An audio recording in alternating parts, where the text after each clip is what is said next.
તો સુરતમાં રાજ્ય પોલીસ આવાસ નિગમ દ્વારા પોલીસ આવાસો અને અર્બન પોલીસ સ્ટેશનનું ખાતમુહૂર્ત કરવામાં આવ્યું। નાયબ મુખ્યમંત્રી હર્ષ સંઘવીના હસ્તે આ ખાતમુહૂર્ત કાર્યક્રમ યોજાયો।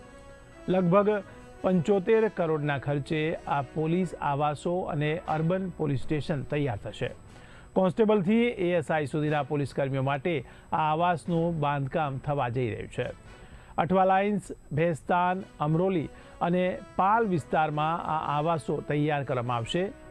આ કાર્યક્રમમાં સાંસદ મુકેશ દલાલ, ધારાસભ્ય સંદીપ દેસાઈ તેમજ પોલીસ કમિશનર અનુપમસિંહ ગેહલોત સહિત ઉચ્ચ અધિકારીઓ પણ ઉપસ્થિત રહ્યા હતા।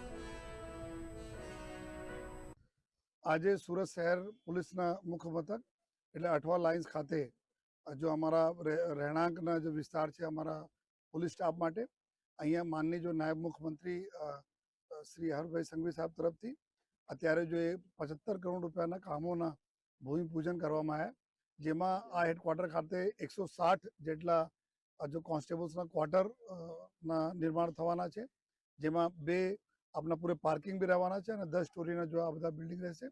અને સાથોસાથ પાલ પોલીસ સ્ટેશન અને એના ઉપર જો પોલીસ સ્ટેશનના ઉપર 28 જેટલા જો કોન્સ્ટેબલ્સના ક્વાર્ટર છે।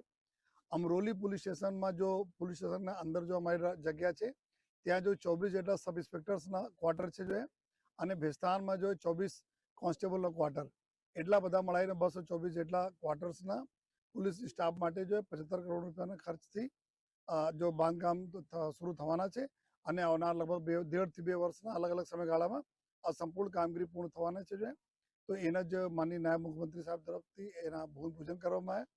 અને આવનાર દિવસોમાં પર જો જે રીતે અત્યારે માસ્ટર પ્લાન બની રહ્યા છે કે સમગ્ર જો અમારા સ્ટાફ છે પોલીસ સ્ટાફ એના બધાને ક્વાર્ટર મળે, આ દિશામાં બી જરૂરી કાર્યવાહી માટે જો નાયબ મુખ્યમંત્રી તરફ સૂચનાઓ પણ મળી છે, જેના ઉપર અમે લોકો કાર્યવાહી કરીએ છીએ।